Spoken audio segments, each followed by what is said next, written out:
कभी कभी ऐसा होता है ना कि स्कूल की एक किताब का पन्ना हमें जिंदगी के बहुत बड़े सबक सिखा जाता है। आज हम एक ऐसी ही कहानी को समझने जा रहे हैं जो हमें प्रकृति की विविधता और छिपे हुए रहस्यों को समझाती है। तो हमारी कहानी शुरू होती है एक सुहानी सी सुबह से। ये सिर्फ एक नया दिन नहीं है, बल्कि कुछ सीखने और कुछ नया करने का एक बेहतरीन दिन भी है। देखते हैं कि इस सुबह में और क्या खास है।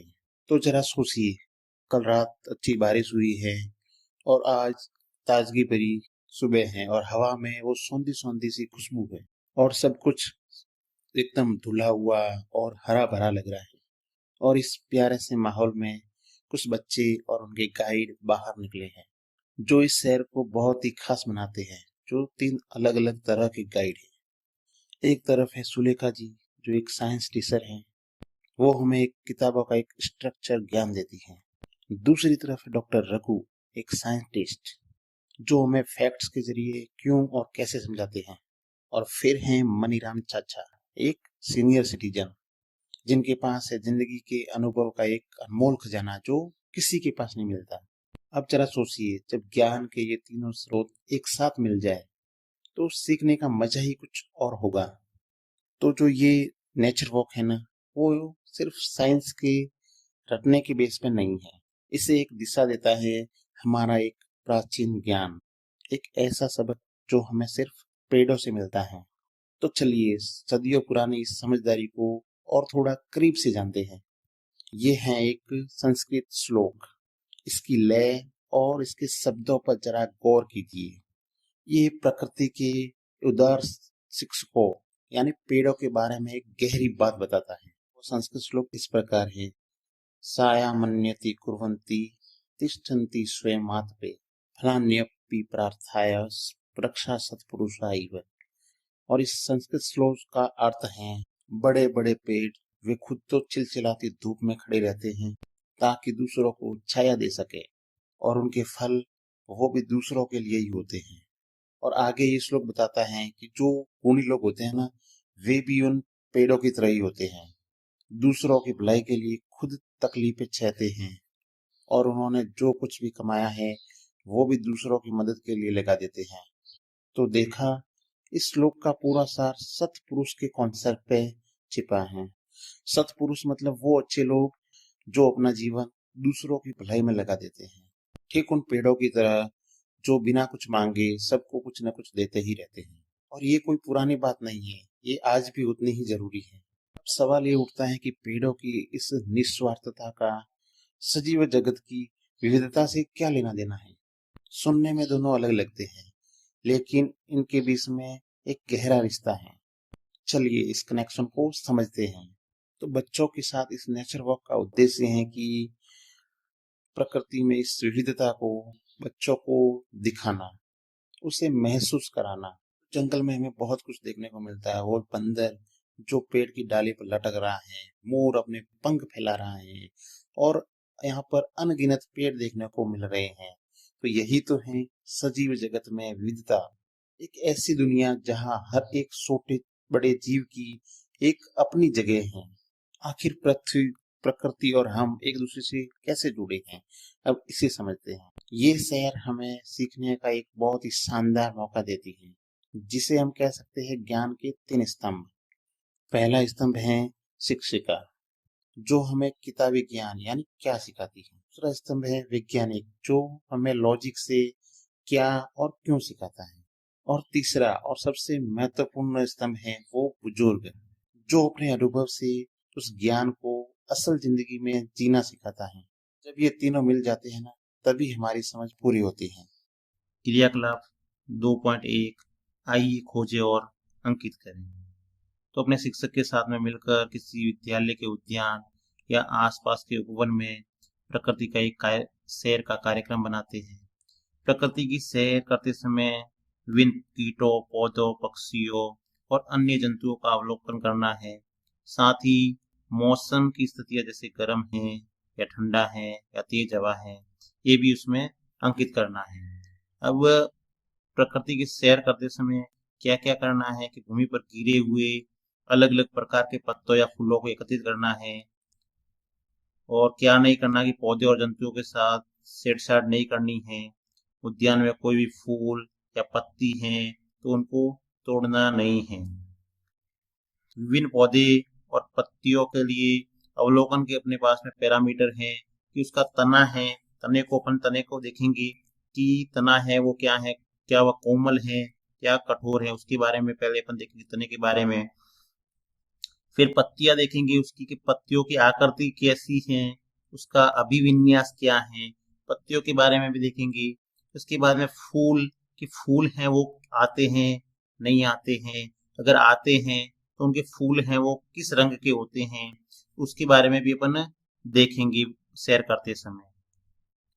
अब यहाँ पर पहला अपने पास नमूना आया है, नमूना घास का। जो घास होती है उसमें फूल हैं वो नहीं आते हैं।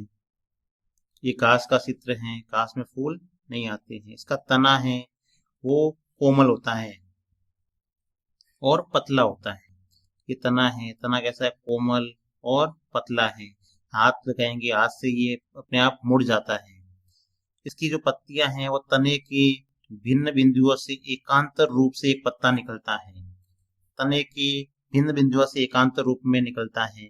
इसका मतलब है एक पत्ती है वो इधर से यहाँ से निकली और दूसरी पत्ती उसके सामने थोड़ा ऊपर से निकलेगी। इससे जो पत्तियां निकलती है उसको बोलते हैं एकांतर क्रम। एकांतर रूप में एक के अंतर के बाद एक ऐसे निकलेगी, ये दूसरी पत्ती ऐसे निकलेगी, फिर तीसरी पत्ती ऐसे निकलेगी, चौथी इसके बाद में ऐसे निकलेगी। एकांतर क्रम में जो पत्तियां हैं वो घास में निकलती हैं, और जो पत्तियां हैं वो कैसी होती है, हरे कलर की होती है। दूसरा अपने पास में नमूना है तुलसी का। तुलसी का नमूना है, तो तुलसी है, तुलसी का तना है वो भी कैसा है, कठोर है। तुलसी का तना है वो भी कैसा है, कठोर है। तुलसी का तना भी कठोर है और कैसा है, पतला है, लेकिन घास की तुलना में थोड़ा सा कठोर है। घास का तो एकदम से पतला होता है, लेकिन तुलसी का उससे तो कठोर ही है। फिर जिसकी जो पत्तियां हैं वो जोड़े के रूप में एक दूसरे के सम्मुख हैं, एक दूसरे के आमने सामने। देख देख लेते हैं, ये वाली पत्ती है तो ये दूसरी पत्ती इसके सामने है। तो एक पत्तियां जो हैं वो एक दूसरे के क्या है, आमने सामने है। इसका मतलब सम्मुख, आमने सामने को बोलते हैं सम्मुख है। तो पत्तियां हैं वो एक दूसरे के सम्मुख व्यवस्थित होती हैं। इसके जो फूल आते हैं तुलसी में वो गुलाबी या बैंगनी कलर के होते हैं। फूल जो होते हैं गुलाबी या बैंगनी रंग के होते हैं, और जो पत्तियां हैं वो इसकी भी हरे रंग की होती हैं। तीसरा अपने पास में नमूना है गुड़हल का। ये गुड़हल का पौधा है। गुड़हल के पौधे में जो तना है वो कठोर होता है। इन दोनों में जो घास देखी अपन ने, इसके बाद में देखा तुलसी के पौधे को, इन दोनों से ही कठोर तना होता है गुड़हल का, और शाखादार होता है, उनमें शाखाएं निकली हुई होती हैं, और पत्तियां होती हैं वो बहुत सारी निकली हुई होती हैं। पत्तियां भी इसमें बहुत सारी निकली हुई होती हैं और शाखाओं के रूप में होती है। देखो बहुत सारी पत्तियां निकली हुई है। ये फूल हैं वो लाल रंग के होते हैं, बड़ा सा फूल, एक आकर्षक फूल होता है इसमें गुड़हल में। ये गुड़हल का फूल है लाल रंग का होता है और आकर्षक होता है। जो पत्तियां होती है वो चिकनी सतह वाली होती है, इसकी सतह है पत्तियों की वो चिकनी होती है। अगला अपने पास में नमूना है नीम का। नीम का नमूना है। नीम में फूल हैं वो सफेद रंग के आते हैं। जो नीम का पौधा होता है उसमें फूल हैं वो सफेद रंग के आते हैं। पत्तियां हैं वो चिकनी छत्तर वाली होती हैं, और त्रिकोण कोने ऐसे होते हैं पत्तियों के, तिकोने। पत्तियों के कोने हैं वो इस प्रकार से होते हैं। शाखादार और बहुत सारी होती हैं, शाखाएं होती हैं और पत्तियां बहुत सारी होती है। इसका तना है वो कठोर और मोटा होता है। जो अपन ने पहले जो भी पढ़े, ये हो गया तुलसी, गुड़हल या घास, इन सब से कठोर तना होता है नीम का। फिर हमारे आसपास उपस्थित विभिन्न पौधों का अवलोकन। इसमें सारणी को अपने को पढ़ना है कि जो सामान्य घास है उसका तना है वो कोमल और पतला होता है। इसकी पत्तियों की आकृति और अभिविन्यास, इसके तने के भिन्न बिंदुओं से एकांतर रूप से एक पत्ता निकलता है, और घास में फूल हैं वो नहीं आते हैं। घास में फूल नहीं आते, और पत्तियां हैं, कोई अन्य अवलोकन में पत्तियां हरे रंग की होती हैं। फिर तुलसी है, तो तुलसी में तना है वो कठोर और पतला होता है। इसकी पत्तियां हैं वो जोड़ी में एक दूसरे के सम्मुख व्यवस्थित होती है, आमने सामने होती है पत्तियां। और फूल है वो बैंगनी और गुलाबी कलर के होते हैं, बैंगनी और गुलाबी कलर के इसके फूल होते हैं। और इसकी जो पत्तियां हैं वो भी कैसी होती है, पहले हरी भी होती हैं और बैंगनी होती हैं। हरी और बैंगनी पत्तियां इसमें भी होती हैं तुलसी के पौधे में। फिर है गुड़हल। गुड़हल है इसका तना कठोर होता है और तने के भिन्न बिंदुओं से एकांत रूप से पत्ता निकलता है। तने के भिन्न बिंदुओं से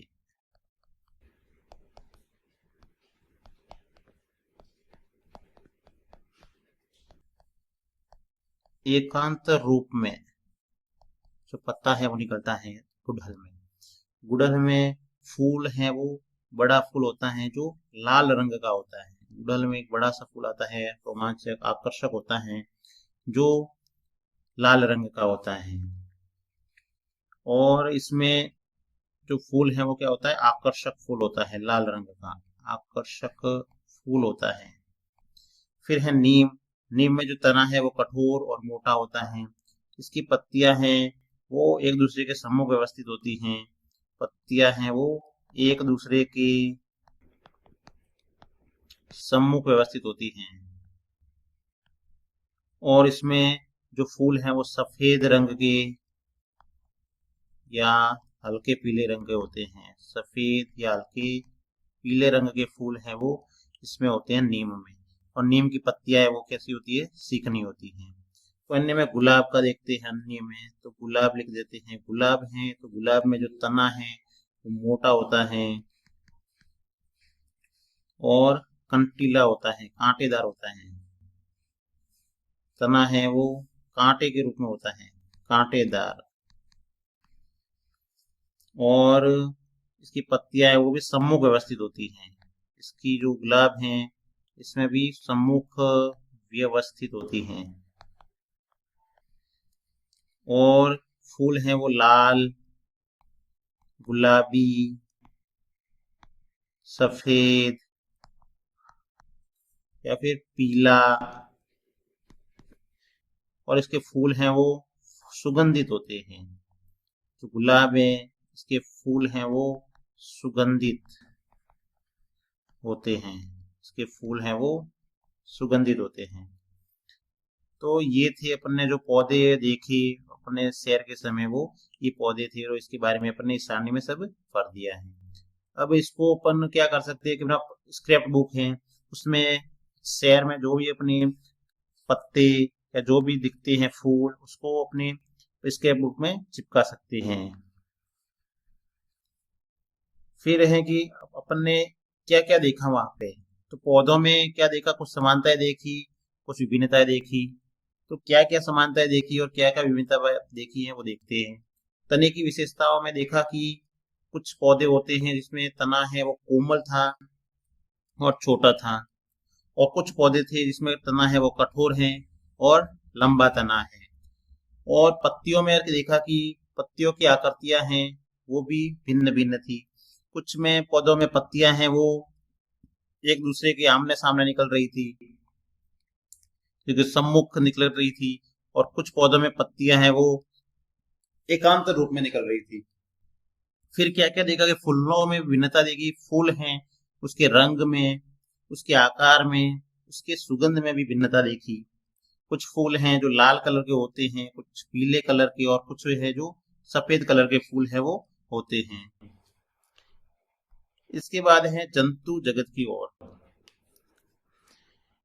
जंतु जगत की ओर तो सैर के समय देखे कि पूर्व अनुभवों को अब तालिका जो 2.2 है उसमें भरना है। अवलोकन के अपने आधार क्या क्या रहेंगे कि वो जो भी जंतु हैं वो रहता कहाँ है, रहने का स्थान क्या है उसका, वो भोजन क्या करता है, भोजन के रूप में क्या खाता है, और वो गति किस प्रकार से करता है, पैदल चलता है या फिर उड़ता है या फिर रेंगता है। इस प्रकार की जो विशेषता है वो अपने सारणी में भरनी है। पहला है कोआ। तो कोआ है रहने का स्थान, तो कोआ है वो वृक्ष पे रहता है। भोजन के रूप में कीट खाता है। और गति है वो उड़ता भी है और चलता भी है। और विशेष बात है इसके चोंच में टहनी लिए हुए, चोंच में टहनी को ले जाकर के अपना घोंसला है वो बनाता है। अगला है चींटी। तो चींटी है, इसके रहने का स्थान है वो मिट्टी और बीलों में, मिट्टी और बील में रहती है। इसका भोजन पत्तियां, बीज, कीट, ये सब इसका भोजन होता है। और गति है वो चलकर, चलना। गति है वो कैसे करती है? चलना, चलती है ये। और इसके विशेष है कि 6 पाद होते हैं। इसका मतलब 6 पैर इस चींटी में होती है। चींटी में कितने होते हैं? 6 पैर। अगला है गाय। गाय है, भोजन है वो घास और पत्तियां करती हैं। रहने का स्थान है वो गौशाला में रहती हैं, या फिर घर में भी रहती हैं, बाड़े में भी रहती हैं, बाड़े में। और गति में चलना, चलती हैं, और दौड़ना, दौड़ती भी हैं। और विशेष में है कि इसके स्तन होते हैं 4, जो दूध देते हैं। फिर सारणी इसको पढ़ना है। हमारे आसपास विद्यमान जंतुओं की विभिन्न विशेषताओं का अवलोकन। तो कौवा है, जंतुओं के नाम स्थानीय भाषा में लिखे हुए हैं। कौवा रहने का स्थान है वृक्ष पे रहता है। इसका भोजन है वो कीट है। गति का प्रकार है, ये क्या कैसे गति करता है? उड़ता है और चलता है। और विशेषता है कि चोंच में टहनी लिए हुए हैं। दूसरा है चींटी। तो चींटी है वो मिट्टी या बिलों में रहती हैं। पत्तियों, बीजों और कीट हैं उनको भोजन के रूप में खाती हैं। और गति का प्रकार है चलना और दौड़ना। रेंगते हुए चलती है, रेंगते हुए चलती है। और इसके बारे में विशेष है कि इसके 6 पाद होते हैं, 6 पैर होते हैं। गाय है वो रहने का स्थान है भूमि पर या गौशाला या फिर बाड़े में। क्या खाती है? घास और पत्तियों को भोजन के रूप में ग्रहण करती हैं। और इसकी गति का प्रकार है चलना और है दौड़ना, चलती हैं और दौड़ती भी हैं। और इसके 4 पैर होते हैं और 4 थन होते हैं, जिससे दूध निकलता है। अन्य में है जेब्रा। जेब्रा को देखते हैं तो ये भी भूमि पर रहता है। ये भी घास और पत्तियों को खाता है। और इसका भी चलता है और दौड़ता है, चलना और दौड़ना। इसके भी 4 पैर होती है, जेब्रा में भी 4 पैर होते हैं।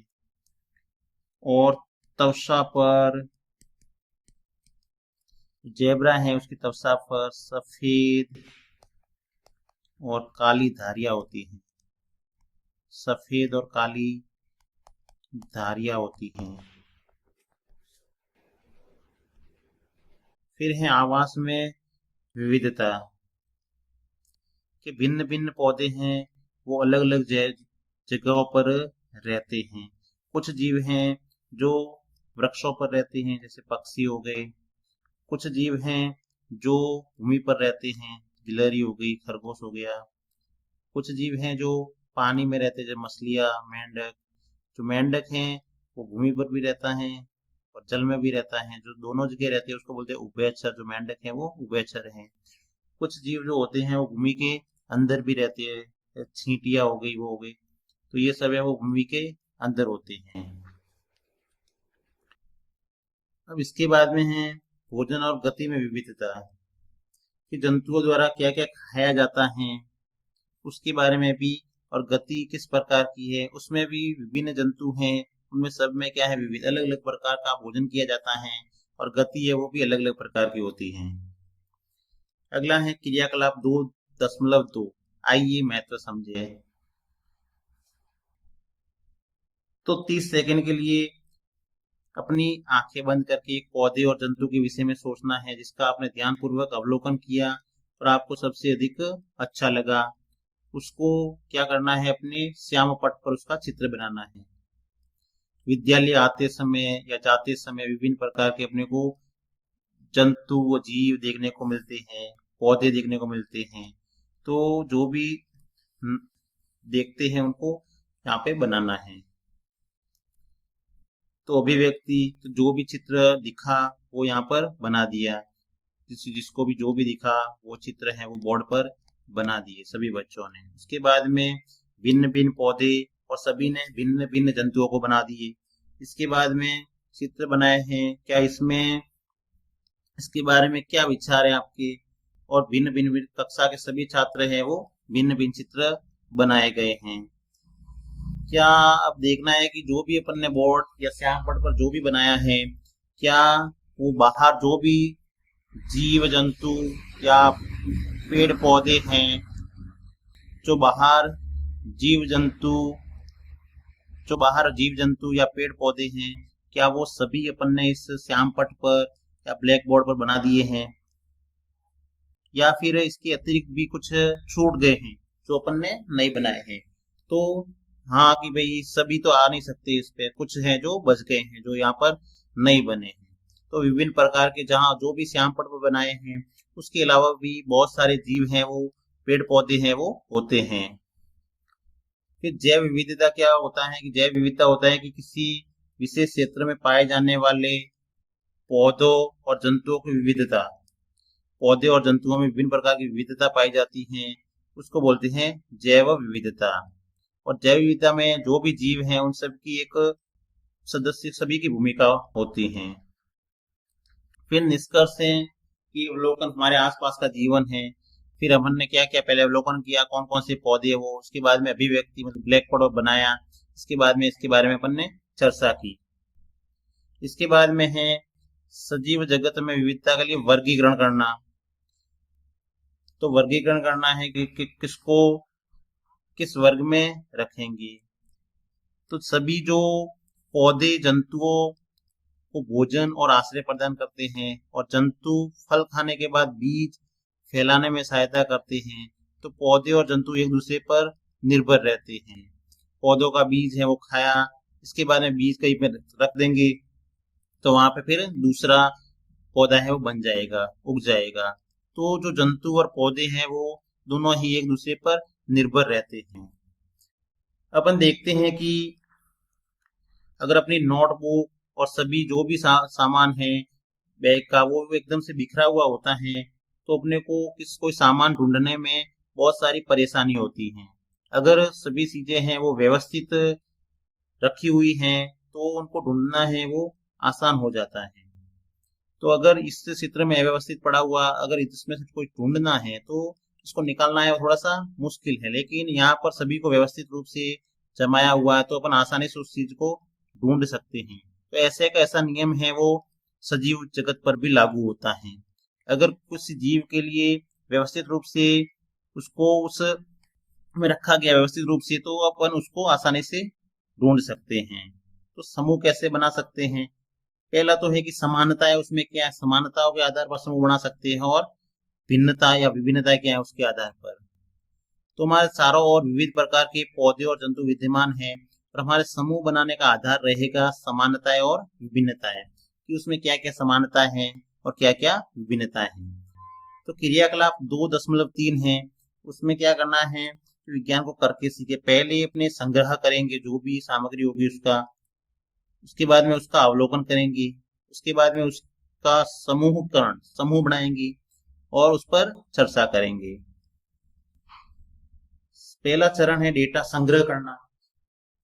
तो संग्रह करेंगे पुरानी पत्रिकाएं, समाचार पत्र या छाट, उसमें से जो भी चित्र होंगे पौधे और जंतुओं के, उनके चित्र को एकत्रित करेंगे, और प्रत्येक चित्र को स्क्रैप बुक में अलग अलग जगह पे कार्ड पर चिपकाएंगे, अलग अलग कार्ड पे इनको चिपकाएंगे।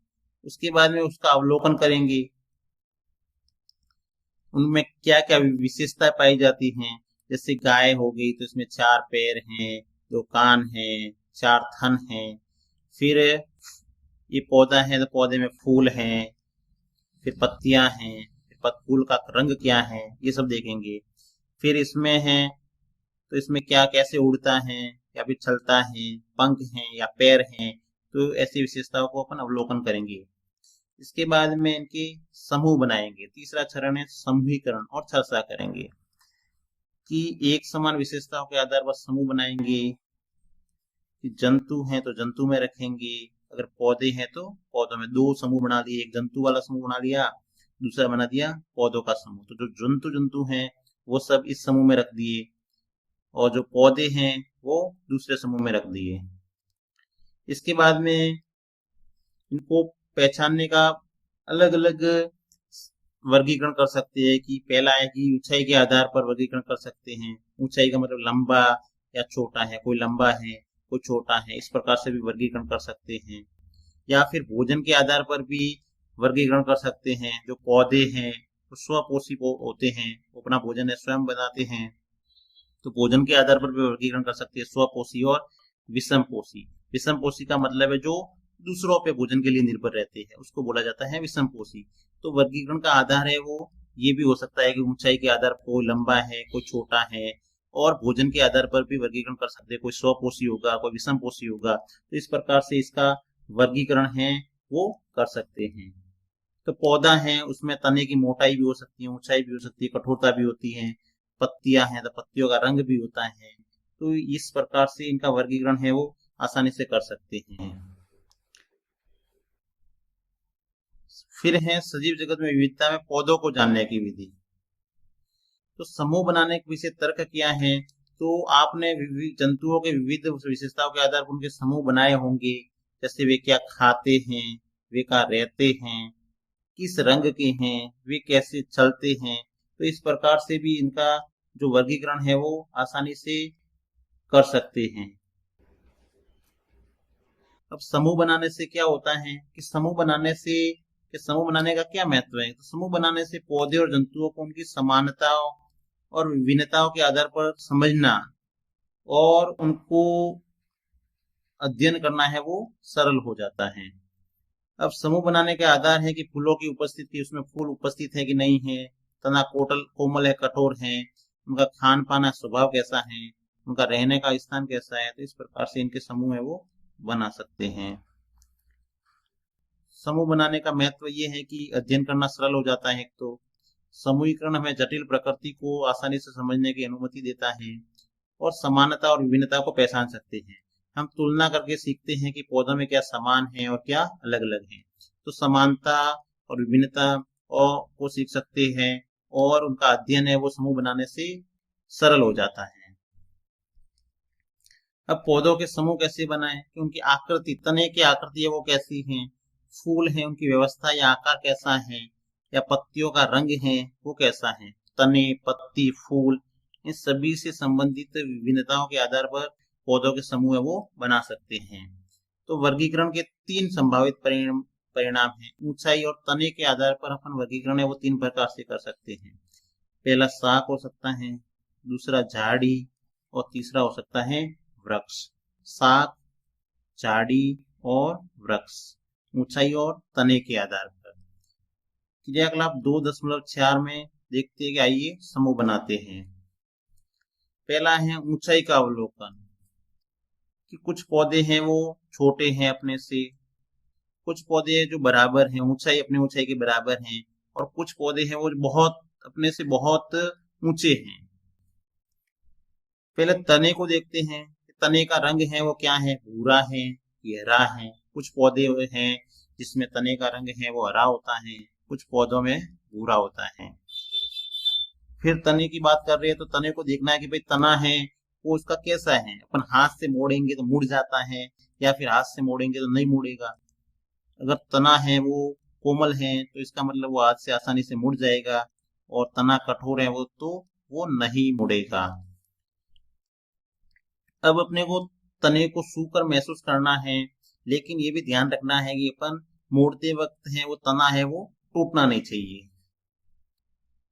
फिर तीसरे चरण में बात करते हैं अपन शाखाओं का उद्गम। शाखाएं हैं वो कहाँ से निकल रही हैं, क्या वे भूमि के निकट से निकल रही है, भूमि के पास से ही निकल रही हैं, या फिर तने के ऊपरी भाग से निकल रही है। कुछ पौधे हैं जिसमें भूमि के पास से ही जो शाखाएं हैं पौधे की वो निकलना प्रारंभ हो जाती हैं, और कुछ पौधे होंगे जिसमें क्या होगा कि तने हैं, तना के ऊपरी सतह से, तने का जो ऊपरी सतह है उनसे शाखा है वो निकलती हैं। अब हम देखते हैं सारणी 2.3 में ऊंचाई और तने की प्रकृति के आधार पौधों के समूह। जो आम का पौधा है वो ऊंचा होता है, उसकी ऊंचाई है वो बहुत ज्यादा होती है आम के पौधे में।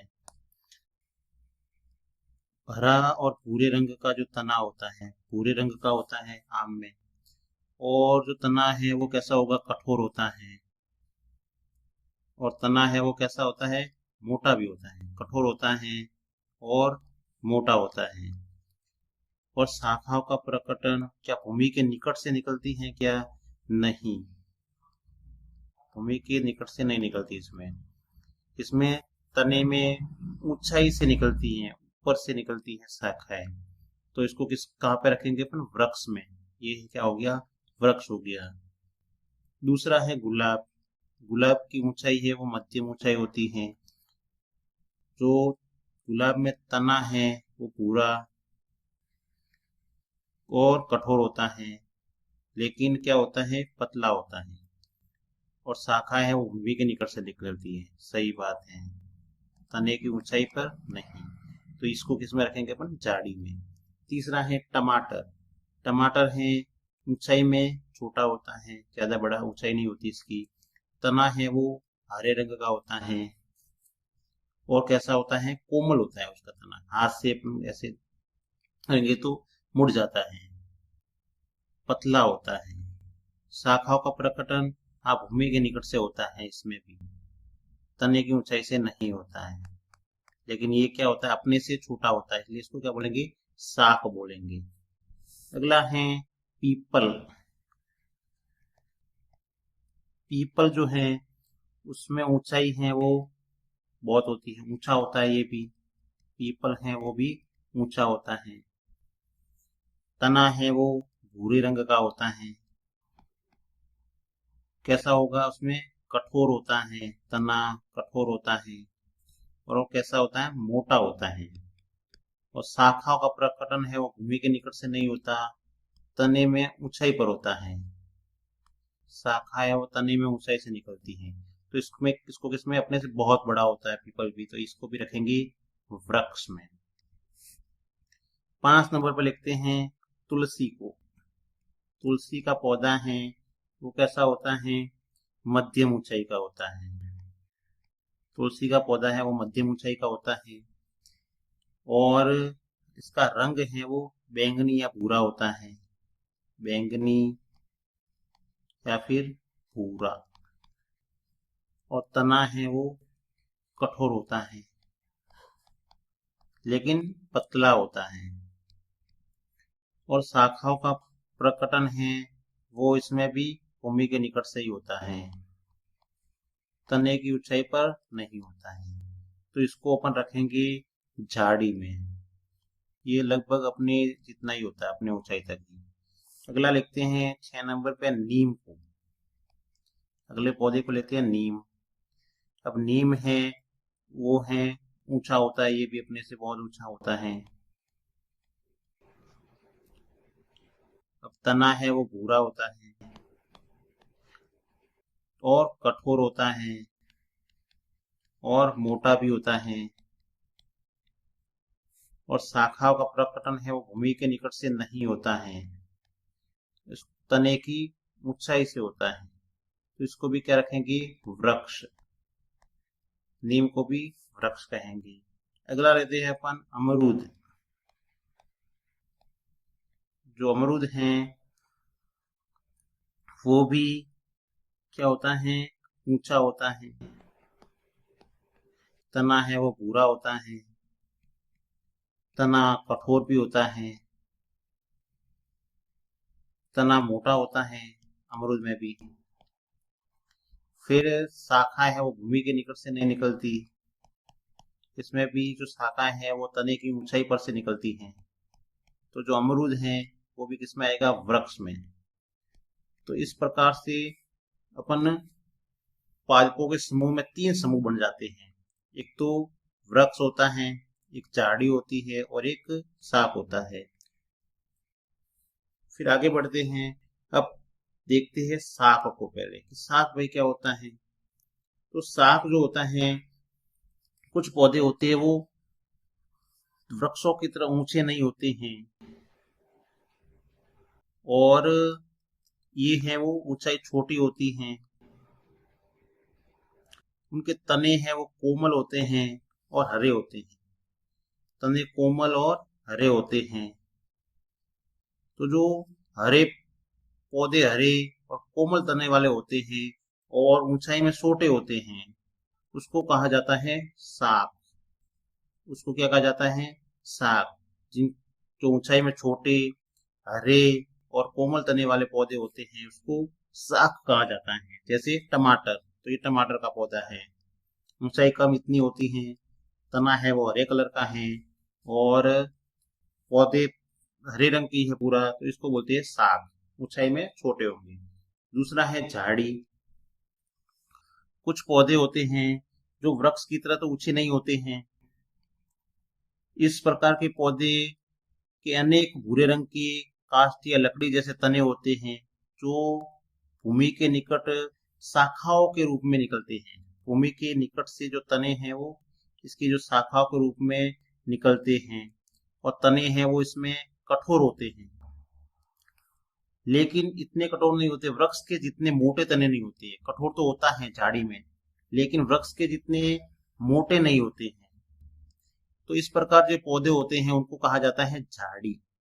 जैसे गुलाब का पौधा हो गया, मोटाई है वो पतला है, तना देख लेते हैं, मोटाई है, पतली है, पतला तना है। ऊंचाई भी मध्यम है, ऊंचाई है, और भूमि के निकट से इनकी शाखाएं है वो सब निकल रही हैं, और तना है वो कठोर है। तो ऐसे जो भी पौधे होंगे इनके कठोर होगा तना,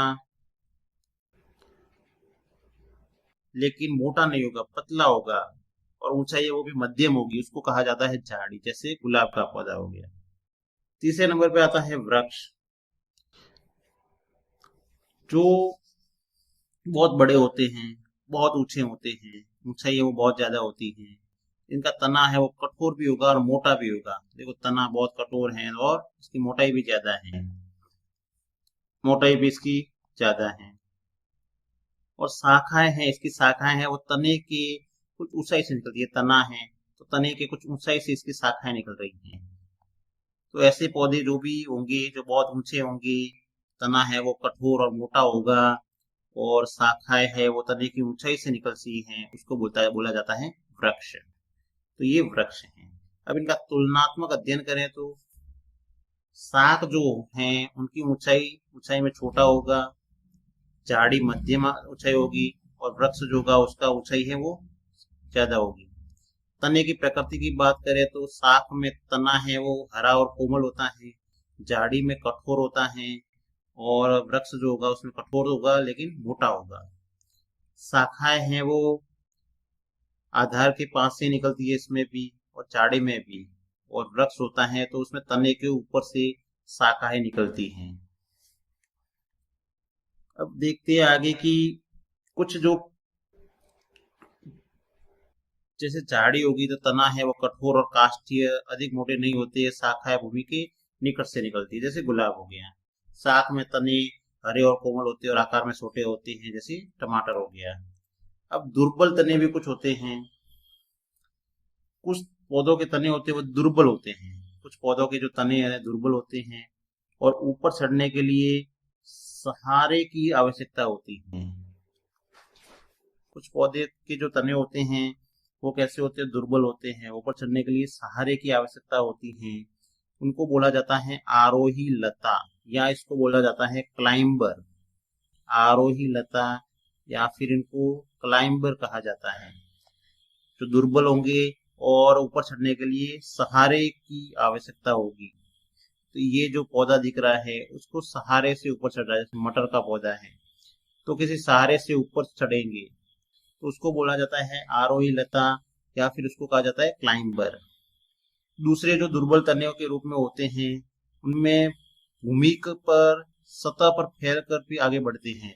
भूमि पर ही ऊपर नहीं चढ़ते, लेकिन भूमि की सतह पर ही आगे बढ़ते रहते हैं। तो उसको कहा जाता है विसर्पी लता, या इंग्लिश में इसको कहा जाता है क्रीपर। विसर्पी लता या फिर क्रीपर कहा जाता है। तो पहला दुर्बल तने में आरोही लता हो गया, जिसको ऊपर चढ़ने के लिए सहारे की आवश्यकता होती है, या इसको क्लाइंबर भी कहते हैं। और दूसरा हो गया विसर्पी लता या क्रीपर, जो भूमि की सतह पर चलते हैं। अब क्रियाकलाप 2.5, आइए तुलना करें। क्या आपको पत्तियों की आकृति और संरचना में भिन्नता दिखती है? अब अपन ने तना भी देख लिया, फूल भी देख लिए। अब पत्तियों में क्या अपने को आकृति और संरचना में भिन्नता दिखती है, तो पत्तियों के बारे में पढ़ते हैं। जो पौधे होते हैं, ये पौधे की एक पत्ती है,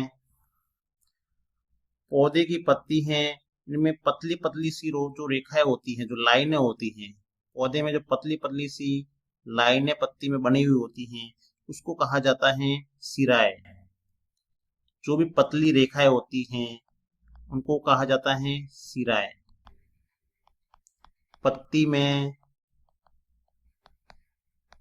जो पतली रेखाएं होती हैं उसको सिराएं कहा जाता है। और इन सिराओं के द्वारा एक पैटर्न बनता है, सिराओं के द्वारा एक आकृति बनती है, उसको कहा जाता है सिरा विन्यास। सिराओं के द्वारा जो भी पत्ती की आकृति बनेगी, पत्ती में जिस प्रकार की आकृति बनेगी, उसको कहा जाता है सिरा विन्यास। सिराओं के द्वारा जो आकृति बनेगी, जो पैटर्न बनेगा, उसको कहा जाता है सिरा विन्यास। और जो मध्य में एक लाइन दिख रही है, इसको बोला जाता है मध्य सिरा। सिरा विन्यास का मतलब पता चल गया कि जो पत्तियों में जो भी लाइनें हैं, उनके द्वारा जो भी पैटर्न बनते हैं, उनको कहा जाता है सिरा विन्यास। सिरा विन्यास है वो दो प्रकार के हैं। पहला है जालिका रूपी सिरा विन्यास। जालिका रूपी सिरा विन्यास, तो इस प्रकार के सिरा विन्यास में क्या होता है कि पत्तियां हैं, वो सिरा, मध्य सिरा के दोनों ओर जाल जैसा पैटर्न बनाती हैं। जैसे ये गुड़हल की पत्ती दिख रही है, इसमें क्या दिख रहा है कि जो पत्तियों मध्य सिरा है, ये मध्य सिरा के दोनों ओर क्या बना हुआ, जाल जैसा पैटर्न बना हुआ है, जाल के रूप में पैटर्न बना हुआ है। ये देखो बहुत सारी सिराएं है, वो मिलकर के क्या बना रही है, एक जाल नुमा पैटर्न बना रही है। जो जाल नुमा पैटर्न है, इसलिए ये कैसा विन्यास हो गया, जालिका रूपी, जाल के रूप में बन रहा है, तो ये हो गया जालिका रूपी सिरा विन्यास। किसमें पाया जाता है, गुड़हल की पत्ती में, गुड़हल में पाया जाएगा जालिका रूपी सिरा विन्यास। अब दूसरे प्रकार का जो सिरा विन्यास है पत्तियों में, वो है समांतर सिरा विन्यास। समांतर सिरा विन्यास में क्या होता है कि पौधे की जो मध्य सिरा है, उससे जो सिरा निकलती है, वो एक दूसरे के समांतर निकलती है। देखो मध्य सिरा से जो भी सिराएं निकल रही हैं, वो एक दूसरे के समांतर निकल रही हैं, एकदम से समांतर दिख रही है, उसमें कोई जाल नहीं बन रहा है, समांतर सिराएं निकल रही हैं। इस प्रकार का जो भी सिरा विन्यास होता है पत्तियों में, तो उसको बोला जाता है समांतर सिरा विन्यास। सिराएं है वो एक दूसरे के समांतर चल रही है। इस वाले पत्ती में भी देखो देखिए सिराएं हैं वो एक दूसरे के समांतर चल रही हैं। तो इस प्रकार का सिरा विन्यास पाया जाता है केले की जो पत्ती होती है उसमें, और जो घास की पत्ती होती है, जो घास होती है, घास को देखा होगा तो घास में भी क्या होता है, ऐसे ही लाइनें बनी हुई होती है एक दूसरे के समांतर, तो सिराएं हैं वो समांतर हैं, इसलिए इसमें होगा समांतर सिरा विन्यास। और दूसरे वाले में जाल के रूप में है, तो इसको बोला जाता है जालिका रूपी सिरा विन्यास। जैसे गुड़हल हो गया, नीम की पत्ती होती है, उसमें भी यही होता है जालिका रूपी सिरा विन्यास। इसके बाद में देखते हैं प्रकृति की विविधता में तने के प्रकार को अपन ने देख लिया है। झाड़ी में, शाख में तने को देख लिया है कि झाड़ी में तना इस प्रकार का होता है। फिर पत्ती के डिजाइन में अपन ने देखा जालिका रूपी सिरा विन्यास होता है, समांतर सिरा विन्यास होता है। जो डिजाइन होता है पौधे में, लाइनों के द्वारा जो डिजाइन बनता है, उसको ही बोला जाता है सिरा विन्यास।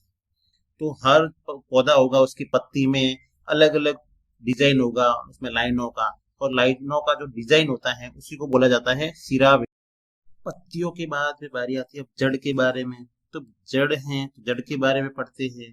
क्रियाकलाप 2.6। तो सिर्फ पत्तियां ही नहीं, हम पत्तियों में सिरा विन्यास देखते हैं, लेकिन पौधे को मिट्टी में कौन थामे रखता है, क्या सभी पौधों की जड़ें भी एक जैसी होती हैं? तो आइए पता लगाते हैं। सबसे पहले अन्वेषण की तैयारी करते हैं। एक खुला मैदान हो जहाँ जंगली शाख हो, अपने पास में खुरपी होनी चाहिए और पानी होना चाहिए। तो और क्या करना है कि जड़ों को नुकसान पहुंचाए बिना अपने को पौधों का अवलोकन करना है।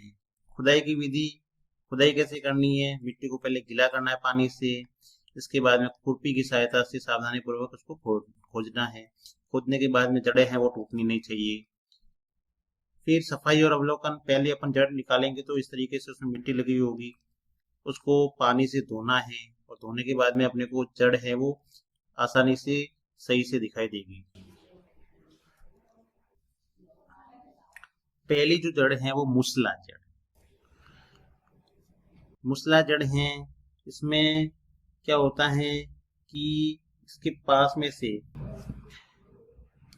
पहले तो एक जड़ होती है मुख्य जड़। मुख्य जड़ से पार्श्व में छोटी छोटी सी जड़ें निकलती हैं, ये मूसला जड़ है। इसमें एक मुख्य जड़ है, इसके पार्श्व में साइड में पतली पतली सी छोटी छोटी सी जड़ें निकलती हैं। ऐसी जड़ जो होती है उसको बोला जाता है मूसला जड़। और मूसला जड़ का उदाहरण सरसों का पौधा हो गया या फिर गुड़हल का पौधा हो गया, इनमें जो है मूसला जड़ है वो पाई जाती है। दूसरे प्रकार की जड़ है जकड़ा जड़, या फिर इसको रेशेदार जड़ भी बोलते हैं। तो रेशेदार जड़ है उसपे तने के आधार से ही, तने के पास से ही जड़ें निकलती है, छोटे छोटे से गुच्छे नुमा पतली पतली सी गुच्छे के रूप में जड़ें निकलती हैं, जिसे कहा जाता है जकड़ा या रेशेदार जड़। और ये निकलती है जैसे सामान्य घास हो गया, घास में इस प्रकार की जड़ें निकलती हैं। फिर मूसला जड़ में और क्या अंतर है कि इसमें मूसला जड़ है उसमें एक मुख्य जड़ होती है और इसके पार्श्व में पतली पतली सी जड़ें और निकलती है, साइड में और भी जड़ें निकलती हैं। लेकिन जो जकड़ा जड़ या होती हैं रेशेदार जड़, इसमें कोई मुख्य जड़ नहीं होती है, सभी जड़ हैं वो एक समान दिखाई देती हैं और इसमें सभी जड़ हैं वो गुस्से के रूप में होती हैं। हम देखते हैं कि जड़ और पत्ती के बीच में क्या कोई संबंध होता है। क्या अपन पत्तियों को देख करके उसकी जड़ के बारे में पता कर सकते हैं कि उसकी जड़ है वो किस प्रकार की होगी? ऐसा पत्तियों की डिजाइन को देख करके पता कर सकते हैं क्या? तो आइए देखते हैं। तो बिना उखाड़े पहचान भी एक चुनौती है। क्या किसी पौधे की पत्ती को देख करके हम ये बता सकते हैं कि उसकी जड़ें कैसी हैं? क्या हमें हर बार पौधे को मिट्टी से बाहर निकालना जरूरी है? तो कैसे अपन बिना पौधे को उखाड़े ही उसकी जड़ों के बारे में बता सकते हैं कि उसकी जड़ है वो मूसला जड़ है या फिर रेशेदार जड़ है? तो पत्तियों का सिरा विन्यास, पत्तियों पर सिराओं द्वारा बनाए गए जो डिजाइन है उसको सिरा विन्यास कहा जाता है। और ये दो प्रकार का होता है। एक होता है जालिका रूपी सिरा विन्यास, जिसमें सिरा है वो एक जाल बनाती हैं, जाल जैसा डिजाइन बनाती हैं, तो उसको बोला जाता है जालिका रूपी सिरा विन्यास। जैसे गुड़हल, गुलाब और आम। गुड़हल, गुलाब और आम है, उनकी पत्तियों में जालिका रूपी सिरा विन्यास है वो पाया जाता है। अगला था समांतर सिरा विन्यास। इसमें सिराएं है वो एक दूसरे की समांतर हो जाती हैं, जैसे लेमन घास हो गया और मक्का।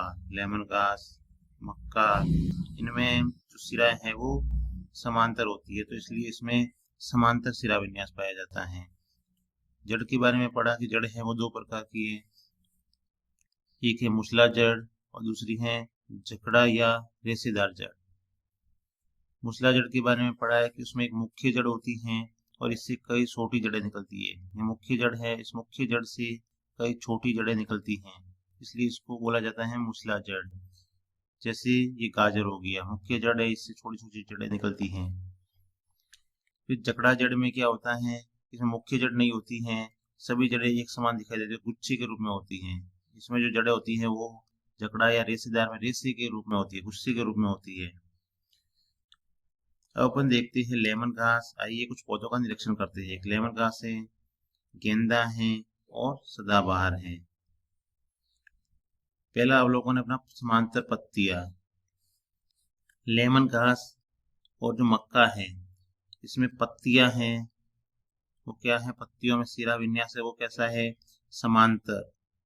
ये लेमन घास का है और ये मक्का का है, दोनों में जो पत्तियां हैं उनमें सिरा विन्यास समांतर है। अगर समांतर सिरा विन्यास है तो उसमें जड़ है वो जकड़ा जड़ होगी। कैसी जड़ होगी, जकड़ा जड़। अगर पत्तियां समांतर हैं तो उनकी जड़ है वो जकड़ा होगी, जैसे लेमन घास और मक्का। दूसरा है जालिका रूपी पत्तियां। जालिका रूपी पत्तियों में गुलाब है, आम है और पीपल है।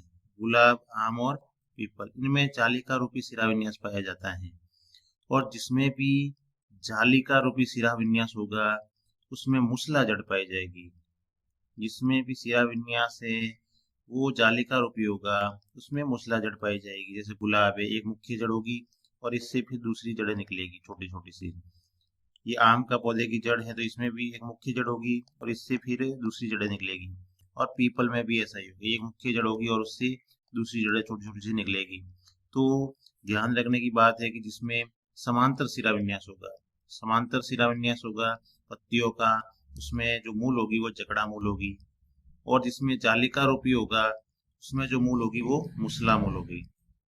तो अपन पत्तियों को देख कर ही, पौधे को बिना उखाड़े ही उनकी जड़ के बारे में भी पता लगा सकते हैं।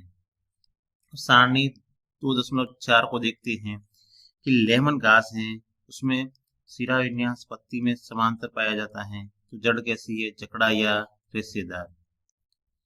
अब गुलाब है तो गुलाब में जालिका रूपी पत्ती है सिरा विन्यास पत्तियों में, तो इसमें मूसला जड़ पाई जाएगी। आम में जालिका रूपी सिरा विन्यास है पत्ती का, तो मूसला जड़ पाई जाएगी। मक्का में समांतर है तो जकड़ा या रेशेदार जड़ होगी। पीपल में जालिका रूपी सिरा विन्यास है पत्तियों में, तो उसकी जड़ है वो मूसला जड़ होगी। इस प्रकार से अपन पत्ती को देखकर ही जड़ के बारे में पता लगा सकते हैं। अब इसका एक नियम हो गया कि भाई जालिका रूपी सिरा विन्यास है तो उसकी जड़ मूसला जड़ होगी, अगर समांतर है तो उसकी जड़ है वो जकड़ा जड़ होगी। तो अपन नियम को देखते हैं, पौधों पे लगा करके। चने के पौधे को सबसे पहले देखते हैं। ये चने का पौधा है कि क्या ये नियम सही है।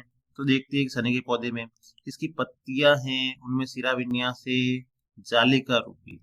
ये चने का पौधा है, चने के पौधे में जालिका रूपी सिरा विन्यास है। तो देखते हैं देखिए क्या है, तो देखते हैं कि इसकी जड़ है वो देखो कैसी है, मूसला जड़ है। कैसी जड़ है, मूसला जड़। तो पत्ती है वो जालिका रूपी है तो जड़ है वो मूसला जड़ होगी।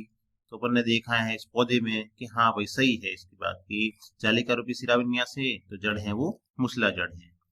दूसरा पौधा देखते हैं गेहूं का पौधा। गेहूं के पौधे में समांतर सिरा विन्यास है, पत्तियों में जो सिरा विन्यास है वो समांतर है, इसका समांतर सिरा विन्यास है। समांतर सिरा विन्यास है तो इसका मतलब इसमें जकड़ा जड़ होगी या रेशेदार जड़ होगी। हाँ, तो बिल्कुल सही बात है कि समांतर सिरा विन्यास है तो जकड़ा जड़ है इसकी। अगला पौधा देखते, हम जानते हैं कि पत्तियों के सिरा विन्यास और जड़ के बीच में गहरा संबंध होता है। अब हम बिना उखाड़े ये जान सकते हैं कि जमीन के नीचे क्या है। तो बिना उखाड़े ही अपन इसके बारे में पता लगा सकते हैं। अब देखते हैं बीज के बारे में। बीज के बारे में क्या होता है, तो आइए तुलना करते हैं कि यह क्लब 2.8। बीज के बारे में पता करना है उससे पहले अपने को बीजों को भिगोना है। चने और मक्का के बीजों को 2-3 दिन भिगोए, फिर प्रतीक्षा करनी है, उसका जो आवरण है उसको हटाना है। उसके बाद में देखना है क्या वे समान बीज हैं या भिन्न भिन्न है, वो देखना, अपना अवलोकन करना है। पहला है द्विबीजपत्री। जिन पौधों के बीजों में 2 बीज पत्र होते हैं उन्हें द्विबीजपत्री कहा जाता है, या डाइकोटिलीडन्स या डाइकोट कहा जाता है। जिनमें भी बीज है वो 2 बीज पत्र होंगे उसमें। तो ये चने का बीज है, इसके अंदर 2 भागों में विभक्त है, चने का बीज 2 भागों में विभक्त हो रहा है, तो इसको बोला जाता है द्विबीजपत्री या डाइकोट या डाइकोटिलीडन्स बोला जाता है। दूसरा है एक बीजपत्री में मक्का। तो इसका देखो एक ही बीज है, 2 भाग में नहीं बट रहा है, एक पतला सा बीज पत्र है। तो ऐसे बीज जो पौधों बीज वाले पौधों को एक बीजपत्री या मोनोकोटिलिडन्स या मोनोकोट कहा जाता है। तो जिसमें भी एक ही बीज होगा, बीज पत्र दो नहीं होंगे, उनको कहा जाएगा एक बीजपत्री या मोनोकोट, जैसे मक्का का बीज हो गया। अब इनके बीच में देखते हैं संबंध। द्विबीजपत्री में इसका मतलब है कि दो बीजपत्र होंगे, उसमें उसमें जालिका रूपी शिरा विन्यास होगा और मूसला जड़ होगी। एक बीजपत्री में एक बीजपत्र होगा, उसमें समांतर शिरा विन्यास होगा और जकड़ा जड़ होगी। दो बीजपत्री में जालिका रूपी होगा और मूसला जड़, और एक बीजपत्री में समांतर शिरा विन्यास होगा और जकड़ा जड़ होगी। अब इसके बारे में पढ़ दिया। अब इसके बाद में अपन पढ़ते हैं जंतुओं के समूह कैसे बनाए। तो पौधों के तो अपन ने समूह बना दिए कि पौधे हैं वो किस प्रकार एक दूसरे से भिन्न होते हैं, वैसे ही जंतु है उनके भी समूह बना सकते हैं, वो भी एक दूसरे से किस प्रकार से भिन्न होते हैं।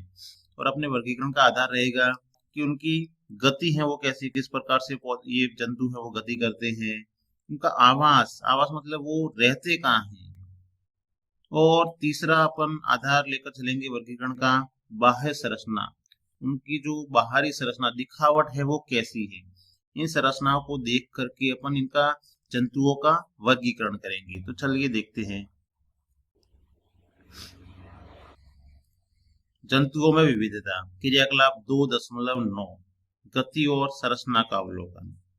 हमारा पहला मिशन है कि उनका अवलोकन करना, देखना कि बाह्य संरचना क्या है, क्या जंतु एक स्थान से दूसरे स्थान पर कैसे जाते हैं, जंतुओं द्वारा गति के लिए उपयोग किए जाने वाले अंगों की पहचान करना। और जैसे कि पाठ में दिया गया है कि जंतुओं द्वारा गति के लिए शरीर के किस अंग का उपयोग किया जाता है। तो देखती है जमीन पर जीवन। जमीन पर जीवन, जैसे जंतु गाय दिख रही है, तो गाय क्या करती है, पैर के द्वारा चलती है, चलना। फिर दूसरा है खरगोश, तो खरगोश क्या करता है, पैर के द्वारा खुदकना या चलना। फिर मजबूत पैर शरीर का भार उठाते और जमीन पर गति प्रदान करते हैं। इनके पैर है वो मजबूत होते हैं, जिसके कारण ये शरीर का भार उठाते हैं और जमीन पर गति प्रदान करते हैं। फिर अगला है बिना पैरों की गति। बिना पैर वाले जीव हैं वो गति कैसे करते हैं, तो वो रेंग कर चलते हैं। जैसे सांप हो गया, तो संपूर्ण शरीर है इनका चलता है, संपूर्ण शरीर है वो चलता है और संपूर्ण पेशियां काम में आती हैं। और केंचुआ हो गया, सांप और सांप है रेंग कर चलेगा। केंचुआ है, ये केंचुआ का चित्र है, जिसको मारवाड़ी में अड़िया भी बोलते हैं। तो इसको ये भी रेंग कर चलता है। ये जीव गति करने के लिए अपने पूरे शरीर और पेशियों का उपयोग करते हैं। तो जो बिना पैरों के जीव होंगे वो पूरे शरीर का उपयोग करेंगे चलने के लिए। अगला देखते हैं सुरक्षा और धीमी गति के रूप में। जैसे घोंगा है, ये घोंगा है, तो इसमें पेशीय पाद होते हैं, पेशीय पाद के द्वारा ये गति करता है। फिर कछुआ है, कछुए में छोटे छोटे से पैर होते हैं जिनके द्वारा वो गति करता है। और भारी कवच के साथ चलने के लिए विशेष अंगों की आवश्यकता होती है। इनका शरीर भारी हो जाता है, कवच होता है, तो जिसके कारण इनकी चलने के अंग है वो विशेष प्रकार के होते हैं। जैसे घोंगे में पेशीय पाद है और जो कछुआ है उसमें छोटे पैर हैं। अगला है सूक्ष्म जगत। अब कुछ जीव है जिनके पैर है वो अनेक होते हैं। जैसे चींटी हो गई, चींटी में पैर है चलना। जैसे कन खजूरा हो गया, तो कन खजूरा तेजी चलता है क्योंकि इसमें अनेक पैर होते हैं। तो आकार में छोटे हैं लेकिन गति में कुशल हैं। ये दोनों आकार में तो बहुत छोटे हैं लेकिन गति बहुत तेजी से करते हैं। पैरों की संख्या है वो भी इनमें बहुत अधिक होती है। फिर अगला है कि जलीय, जल में रहने वाले जीव है वो किस प्रकार से गति करते हैं। तो जो जल में रहने वाले जीव हैं उनका जो शरीर है वो धारा रेखीय होता है। और धारा रेखीय शरीर बनाने का मकसद होता है कि वो उस पानी में या जल में आसानी से गति कर सके। धारा रेखीय शरीर है इसलिए पानी को वो हटा सकते हैं, जिसके कारण वो पानी में आसानी से गति कर सकते हैं। जैसे मछली, तो मछली में ये पाया जाता है पंख, फिर पूंछ पाया जाता है। तैरना, तो मछली का शरीर नाव के आकार का होता है जो पानी को काटने में भी मदद करता है। जैसे ही मछली आगे चलेगी तो आधा पानी इधर निकल जाएगा और आधा पानी इधर निकल जाएगा, जिससे इसको चलने में क्या होगी, आसानी होगी। तो धारा रेखीय शरीर है। जिसके कारण चलने में आसानी रहेगी। अगले जो जीव हैं उनको देखते हैं सतह और गहराई। जैसे बतख है, तो बतख है वो तैरता है, क्योंकि ये इसके पैर हैं वो कैसे होते हैं, झिल्लीदार पैर होते हैं, झिल्ली के रूप में इसके पैर हैं बतख के, जो इसको पानी में सतह पर तैरने में सहायता करते हैं। दूसरा है मेंढक। मेंढक खुदकता है या तैरता है, तो मेंढक में भी झिल्लीदार पैर हैं और पैर है वो मजबूत है, जिसके कारण छलांग भी लगा जा सकता है। तो ये मेंढक के पिछले पैर हैं, उसे जमीन पर कूदने और पानी में तैरने दोनों में मदद करते हैं। मजबूत पैर हैं जिसके कारण इसको पानी में तैरने में भी और कूदने में भी दोनों में मदद करते हैं। अगला है वायु में गति या उड़ान। जैसे पक्षी हैं, तो पक्षी हैं वो पंख के द्वारा वायु में गति करते हैं, उड़ते हैं। तितली है, तो तितली में भी पंख होते हैं छोटे छोटे, जिसके कारण वो उड़ती हैं या गति करती हैं। तो हवा में उड़ने के लिए अगले पैर पंखों में बदल गए। जो जीव हैं उसमें जो वायु में गति करनी थी, जिसके कारण उड़ने के लिए जो अगले जो पैर थे वो उनके पंखों में बदल गए, जिसके कारण वो आसानी से अब उड़ सकते हैं। फिर सारणी 2.5 को देखते हैं। जो गाय है, शरीर का अंग किसके द्वारा, पैर के द्वारा चलती है। सांप है, उसका संपूर्ण शरीर है, रेंग कर चलता है। पक्षी में पंख के द्वारा गति करते हैं और उड़ते हैं। मछली में मीन पंख या पूंछ के द्वारा तैरते हैं। और मेंढक हैं वो पिछले पैर के द्वारा फुदकना या चलना। तो हर जंतु के पास में अपने पर्यावरण में जीवित रहने और सड़ने के लिए विशेष अंग होते हैं। कुछ पैर के द्वारा, कोई पंख के द्वारा, कोई संपूर्ण शरीर के द्वारा गति करते हैं।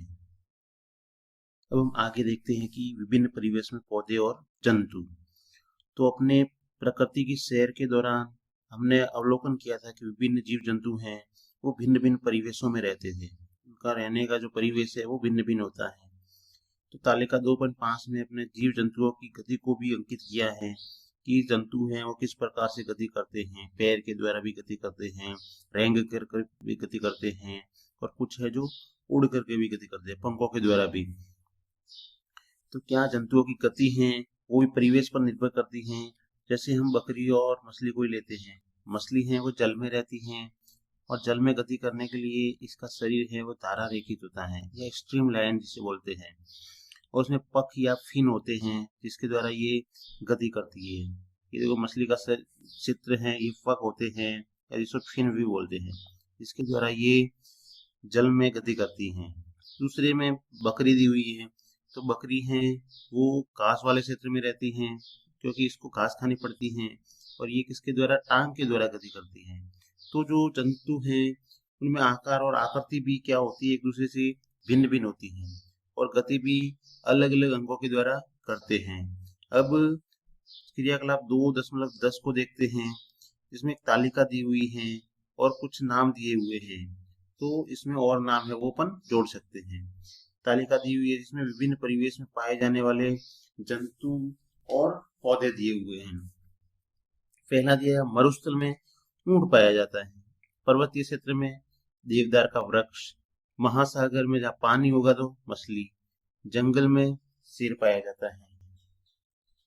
अन्य में लिख लेते हैं घास स्थल या नदी पर, घास स्थल या नदी, वहां पे क्या पाया जाएगा, गाय। अब दूसरा लिखते हैं अन्य में, तो मरुस्थल में छिपकली पाई जाती है, छिपकली। और मरुस्थल में क्या होगा, नागफनी का पौधा है वो भी मरुस्थल में पाया जाता है, नागफनी का पौधा। पर्वतीय क्षेत्र में एक तो देवदार का वृक्ष, जंतु में याक, जो जंतु हैं याक है वो पर्वतीय क्षेत्र में पाया जाता है। एक होता है हिम तेंदुआ, जो बर्फीले पर्वतीय क्षेत्र में पाया जाता है, जिसे कहते हैं हिम तेंदुआ। हिम तेंदुआ है वो भी पर्वतीय क्षेत्र में पाया जाता है। फिर महासागर में जहाँ पानी है वहां पर मछली, और दूसरा है व्हेल मछली भी होती है, एक बड़ी मछली जिसे व्हेल मछली कहते हैं, व्हेल पाई जाती है। और शैवाल पाए जाते हैं। जंगल में शेर होता है, और क्या होता है, हाथी और बंदर और अन्य में घास स्थल या नदी में घास होगी और बगुला होगा। तो इस प्रकार से भिन्न भिन्न परिवेश में जंतु हैं वो भी भिन्न भिन्न प्रकार के पाए जाते हैं। मरुस्थल है, मरुस्थल में क्या होता है कि पानी कम होता है, कम पानी में इनको जीवित रहना पड़ता है। तो ऊंट है वो रह सकता है, छिपकली और नागफनी का पौधा है वो रह सकता है। पर्वतीय क्षेत्र होता है तो पर्वतीय क्षेत्र में क्या होता है, ठंडी जलवायु होती है, वहां पर ठंड होती है, तो इसलिए वहां पे देवदार का वृक्ष, याक और हिम तेंदुआ है वही जीवित रह पाते हैं। फिर महासागर में जल होता है वो लवणीय जल होता है, तो लवणीय जल में रहने वाले जो जीव वो रहेंगे वहां पे, मछली, व्हेल, शैवाल। फिर जंगल है तो घने वातावरण में अनुकूल जिसके होगा, शेर, हाथी और बंदर हैं वो वहां पे रहते हैं। अब दो बच्चे हैं जिनको एलेक्स और माया, एलेक्स और माया ने अपना अवलोकन किया। एलेक्स है वो कहाँ गया है, राजस्थान। तो राजस्थान गया था तो उसको याद आया कि राजस्थान में किस प्रकार से होता है कुछ। तो कक्षा में चर्चा के दौरान एलेक्स को याद आया था। फिर माया है तो उसको भी वो हिमाचल प्रदेश गई थी, तो दोनों की तुलना कैसे की भिन्न परिवेश के बारे में उसको देखते हैं। तो मरुस्थल क्षेत्र होता है तो वहां पर बहुत कम जल उपलब्ध होता है। चर्चा के दौरान इसको याद आया कि एलेक्स को कि मरुस्थलीय क्षेत्र होगा, वहां पे जल है वो बहुत कम होता है।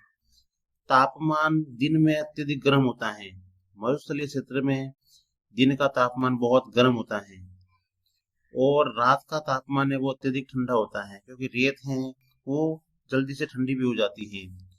तो यहाँ पर जीवन को अत्यधिक गर्मी और पानी की कमी से बचना होता है। तो समाधान क्या है, तो वहां पे नागफनी का पौधा पाया जाता है।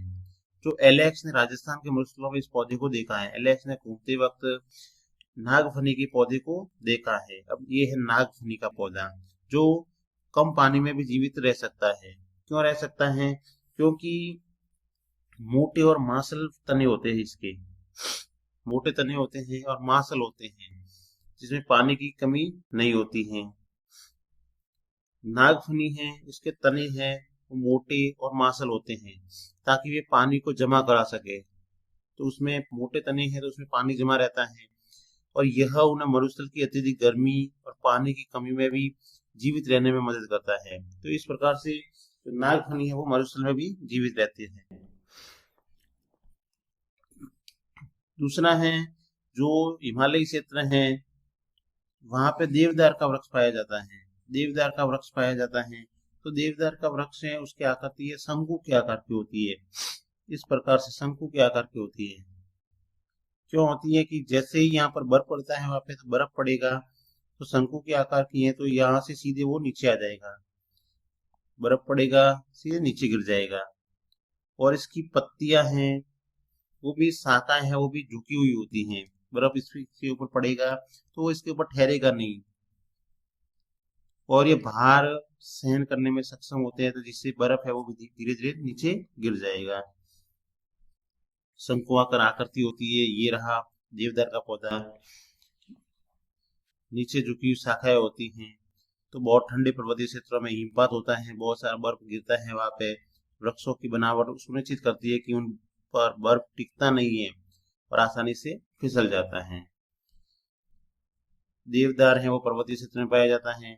इन वृक्षों का आकार शंकु के आकार का होता है। शाखाएं हैं वो लसीली और झुकी हुई होती हैं जिससे बर्फ या बारिश का पानी आसानी से फिसल कर नीचे गिर जाता है और पेड़ को कोई भी नुकसान नहीं होता है। अब है दो मरुस्थल और दो समाधान। एक है राजस्थान का गर्म मरुस्थल और लद्दाख का ठंडा मरुस्थल। तो दो समाधान है। तो राजस्थान के मरुस्थल में एक अलग प्रकार का ऊंट होता है और लद्दाख का मरुस्थल है उनमें भी देखने में भिन्नताएं होती हैं। अब देखते हैं राजस्थान का ऊंट। राजस्थान के ऊंट में केवल एक ही कुबड़ पाई जाती है। इसके पैर हैं वो लंबे होते हैं और रेत की भयंकर गर्मी से शरीर को दूर रखते हैं। अब लंबे पैर हैं तो यहाँ पर सतह है वो गर्म होगी, तो पैर लंबे हैं तो शरीर को गर्मी से बचाने का काम करते हैं। जो भयंकर गर्मी है रेत की, उससे शरीर को क्या करते हैं, दूर रखती है लंबे पैर। तो इसके जो खुर हैं वो चौड़े और फैले हुए होते हैं। तो एलेक्स की दादी के अनुसार ये चौड़े खुर रेतीले मरुस्थल में बिना धसे चलने में सहायक करते हैं।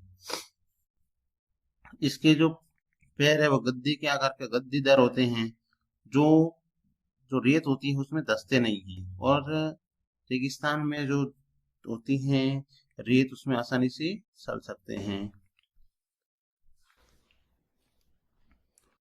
ऊंट है उसको पसीना नहीं आता है, इसका गोबर है वो सूखा होता है, और कम मात्रा में मूत्र का भी विसर्जन करते हैं, और लंबे पैर है तो गर्मी से दूरी होती है। तो जल संरक्षण को भी चुनौती देता है, पसीना नहीं आता है तो जल की हानि नहीं होती है, गोबर सूखा हुआ होता है इनका। तो इन विशेषताओं के कारण ऊंट हैं वो बिना जल पिए भी कई दिनों तक जीवित रह सकते हैं।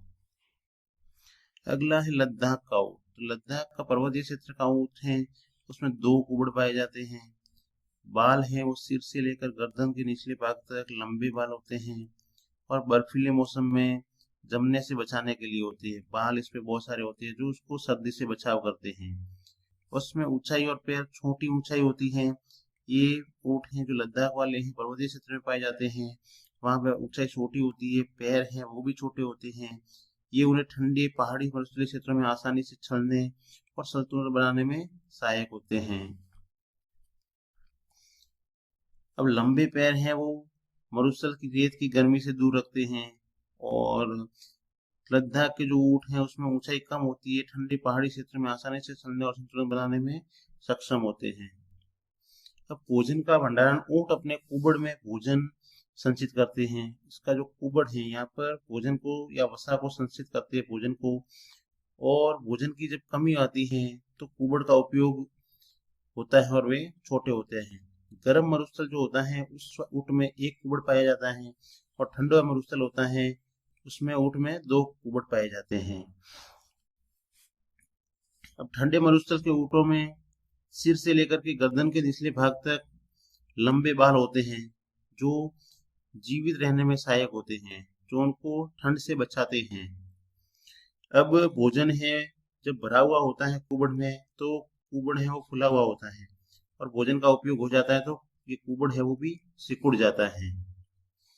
अब दोनों की तुलना करते हैं, दोनों ऊंटों की आकार और ऊंचाई। जो गर्म मरुस्थल या राजस्थान का जो ऊंट है उसका आकार लंबे होते हैं, और लद्दाख का ऊंट है वो छोटे होते हैं।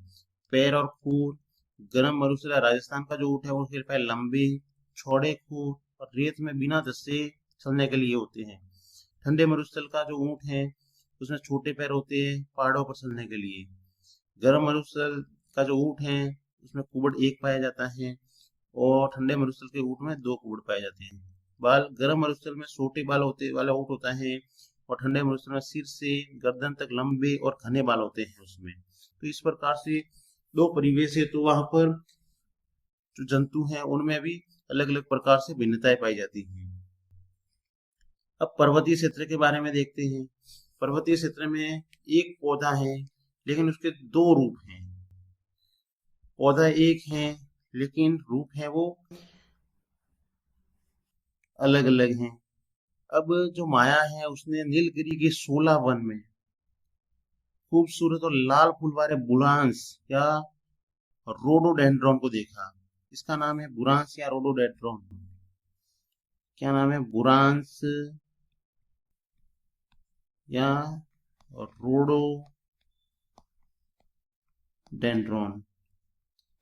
तो माया ने नीलगिरी में 16 वन में इनको देखा था, रोडोडेंड्रॉन या बुरांस को, और उसके विषय में बताया कि बुरांस है वो ऊंचाई कम होती है। ये देखो इसकी ऊंचाई है वो कम है, ताकि वे पहाड़ की चोटियों पर तेज हवाओं से बच सके और उसमें जीवित रह सके। और सिक्किम की रहने वाली पेमा, सिक्किम में एक बच्ची जिसका नाम है पेमा, तो पेमा ने वहां पे क्या देखा कि पेमा ने बताया कि उसके पहाड़ हैं उसमें बुरांस के जो पौधे हैं, उसने जो देखे हैं बुरांस के पौधे या रोडोडेंड्रॉन के पौधे, वो हैं वो लंबे थे। इसलिए भिन्न क्षेत्र में पाए जाने वाले बुरांश के पौधे भी उन क्षेत्रों में जीवित रहने के लिए विभिन्न विशेषताएं प्रदर्शित कर सकते हैं। तो एक ही पौधा है लेकिन दोनों में क्या है, भिन्नताएं हैं। जैसा परिवेश है उसके अनुसार ही अपने आप को ढाल दिया है और उस वातावरण में जीवित रह पाते हैं।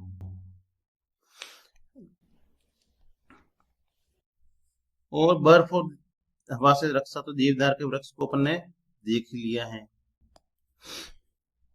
बुरांश के उदाहरण रहा अनुकूलन, तो नीलगिरी के बुरांश है। यहाँ के पौधे ऊंचाई में कम होते हैं और उनके पत्ते छोटे होते हैं ताकि वे पहाड़ों की चोटियों पर चलने और तेज हवा को सह सके। सिक्किम के जो बुरांश है, यहाँ के बुरांश लंबे होते हैं और सीख क्या है कि एक ही प्रकार के पौधे अलग अलग वातावरण में जीवित रहने के लिए अलग अलग विशेषताएं अनुकूलन को अपनाते हैं, उस वातावरण के अनुसार अपने आप को ढाल लेते हैं। जलीय अनुकूलन, तो मछलियां जो होती हैं उनका शरीर है वो धारा रेखीय होता है जो उन्हें जल में आसानी से चलने में तैरने में मदद करता है। फिर अनुकूलन का मतलब क्या होता है कि वे विशिष्ट विशेषताएं जो पौधों और जंतुओं को किसी विशेष क्षेत्र में रहने में सक्षम बनाती है उसे बोलते हैं अनुकूलन। जैसे देवदार के पेड़ का आकार और बुरांश की ऊंचाई। आवास, वह स्थान जहाँ पौधे और जंतु रहते हैं। जैसे समुद्री कछुओं का आवास समुद्र है, ऊंट का मरुस्थल है और बुरांश का पर्वतीय क्षेत्र है। प्राकृतिक आवास या प्रकृति का घर, जहाँ पौधे और जंतु रहते हैं उसको आवास कहते हैं। अभी पहले ही देख लिया अपन ने, ऊंट है वो मरुस्थल में रहता है, बुरांश है वो पर्वतीय क्षेत्र में रहता है और समुद्री कछुआ है वो महासागर में रहता है। फिर अनुकूलन क्या है भाई, किसी विशेष क्षेत्र में पाए जाने वाले पौधे और जंतुओं की विशिष्ट विशेषताएं होती हैं जो उन्हें वहां जीवित रहने के लिए सक्षम बनाती है, इसे कहते हैं अनुकूलन। जैसे ऊंट है रेगिस्तान वाला है, तो इस ऊंट रेगिस्तान में रहने वाला है, मरुस्थल के अनुसार अपने आप को ढाल लिया है। अब जो बुरांश का पौधा है उसने अपने आप को पर्वतीय क्षेत्र में रहने के अनुसार ढाल लिया है। और मछली है वो पानी में रहती है, तो मछली पानी में रहने के अनुकूलित ही अपना शरीर है वो उसने बना लिया है। फिर थलीय आवास। थलीय आवास क्या होता है, थल या जमीन पर रहने वाले पौधों और जंतुओं के आवास को थलीय आवास कहते हैं। जो भी पौधे या जंतु हैं वो जमीन पर, जमीन का थल भी कहते हैं, तो थल पर रहते हैं उसको क्या बोलेंगे, थलीय आवास। जैसे वन है, मरुस्थल है, घास के मैदान हैं, पर्वतीय क्षेत्र हैं, इनको थलीय आवास कहते हैं। अब जल में रहने वाले पौधे और जंतुओं के आवास को जलीय आवास। जो भी पौधे या जंतु हैं वो जल में रहेंगे उसको क्या कहा जाएगा, जलीय आवास। तो जल में, तालाब या झील में जो भी रहने वाले होंगे, नदियों के अंदर रहने वाले जीव होंगे या फिर महासागर के अंदर जो भी रहने वाले जीव होंगे या पौधे होंगे उनको क्या कहा जाएगा, जलीय आवास। जैसे और एक मेंढक होता है, मेंढक को उभयचर कहा जाता है, जो जल और थल दोनों में रह सकता है, पानी में भी रह सकता है और जमीन पर भी रह सकता है, इसलिए मेंढक को उभयचर की श्रेणी में रखा जाता है। समुद्र में तैरने का विज्ञान, तो मछली है उसका शरीर है वो धारा रेखीय होता है जिसके कारण ये आसानी से वहां पे चल सकती है, तैर सकती है। तो केवलादेव जो राष्ट्रीय उद्यान है वो भरतपुर राजस्थान में है और रंगनाथी टू पक्षी अभ्यारण्य है वो मंडिया कर्नाटक में है। तो सलीमनी ने उन क्षेत्रों को भी अंकित किया जब पक्षियों की अत्यधिक विविधता थी और ये सुरक्षित क्षेत्र हैं, पक्षियों के लिए सुरक्षित क्षेत्र हैं। केवलादेव राष्ट्रीय उद्यान जो भरतपुर में है और राजस्थान में, जो पक्षियों के लिए प्रसिद्ध है। और रंगनाथी टू है पक्षी अभ्यारण्य मंडिया कर्नाटक में, वो भी पक्षियों के लिए प्रसिद्ध है। फिर है संकटग्रस्त प्रजातियां। कि संकटग्रस्त प्रजातियां क्या होती है कि संकटग्रस्त प्रजातियां जो जिनकी संख्या है वो धीरे धीरे धीरे क्या हो रही है, कम हो रही है। अगर इनको संरक्षित नहीं किया गया तो धीरे धीरे है वो ये समाप्त हो सकती हैं। इसलिए ऐसी जो प्रजातियां होती है उनको संकटग्रस्त प्रजातियां कहते हैं। जैसे बंगाल का बाघ हो गया, चीता और गोंडावन या ग्रेट इंडियन बस्टर्ड, ये है इनको संकटग्रस्त प्रजातियां हैं। इनकी संख्या है वो भी कम हो रही है धीरे धीरे, और अगर इनका ध्यान या संरक्षित नहीं किया गया तो फिर ये है वो समाप्त हो सकते हैं। तो इनको बचाने के लिए परियोजनाएं भी सरकार के द्वारा चलाई गई है। 1973 में बाघ परियोजना को शुरू किया गया था, क्योंकि ये किया गया था बंगाल टाइगर की घटती संख्या के संरक्षण के लिए। बंगाल टाइगर है उसकी संख्या है वो घट रही थी, तो इसके लिए बाघ परियोजना का प्रारंभ है वो 1973 में किया गया। 2022 में चीता पुनर्वास परियोजना का आरंभ किया गया भारत में चीता की संख्या को पुनः स्थापित करने के लिए। गुजरात, राजस्थान और महाराष्ट्र में गोंडावन की आवासों को सुरक्षित क्षेत्र घोषित किया गया है। जो गोंडावन की आवास है वो गुजरात, राजस्थान और महाराष्ट्र में उनको सुरक्षित क्षेत्र के रूप में घोषित किया गया है। फिर है पवित्र उपवन क्या होता है? तो पवित्र उपवन वे अबाधित वन क्षेत्र होते हैं जिनका संरक्षण स्थानीय समुदाय द्वारा किया जाता है। स्थानीय समुदाय द्वारा उनका संरक्षण किया जाता है। वहां पर पवित्र उपवन में पेड़ों को काटना मना होता है, किसी जीव जंतु को हानि पहुंचाना भी मना होता है। उदाहरण के लिए पश्चिमी घाट हैं वो पवित्र उपवन के रूप में सुरक्षित हैं। आवास के बारे में अपन ने पहले ही पढ़ लिया है। अगर जीवित रहना है तो क्या क्या चाहिए होता है? भोजन चाहिए होगा, जल, वायु और आश्रय भी होना चाहिए, तो वहां पे जीवित रह सकते हैं। कि वह परिवेश जहाँ पौधे और जंतु एक साथ रहते हैं और अपनी आवश्यकताओं की पूर्ति करते हैं उसे आवास कहते हैं। और आवास किसी क्षेत्र की जैव विविधता को निर्मित करने में महत्वपूर्ण भूमिका निभाता है। फिर बदलता परिवेश, पहले वाले चित्र में पौधे और पक्षी दिख रहे हैं। इस पहले वाले ऊपर वाले चित्र में पौधे और पक्षी दिख रहे हैं और कितना वातावरण अच्छा लग रहा है। और अब के समय में क्या हो गया देख लो, पौधे हैं कम हो गए, पक्षी भी नहीं है, बहुत कम हो गए हैं। तो अपने माता पिता और दादा दादी से पूछे कि वे पक्षी और कीट जो बचपन में दिखाई देते थे अब कम क्यों हो गए हैं। और ऐसे परिवर्तन तब होते हैं जब आवास है वो नष्ट हो जाते हैं। तो धीरे धीरे क्या हो रहा है, जनसंख्या वृद्धि हो रही है, तो प्रदूषण भी हो रहा है जिसके कारण पेड़ों की कटाई भी हो रही है और पक्षी हैं वो भी धीरे धीरे कम हो रहे हैं कि प्रदूषण बहुत ज्यादा हो रहा है इसलिए। तो धन्यवाद। अगर आपको वीडियो पसंद आया हो तो लाइक और सब्सक्राइब करें।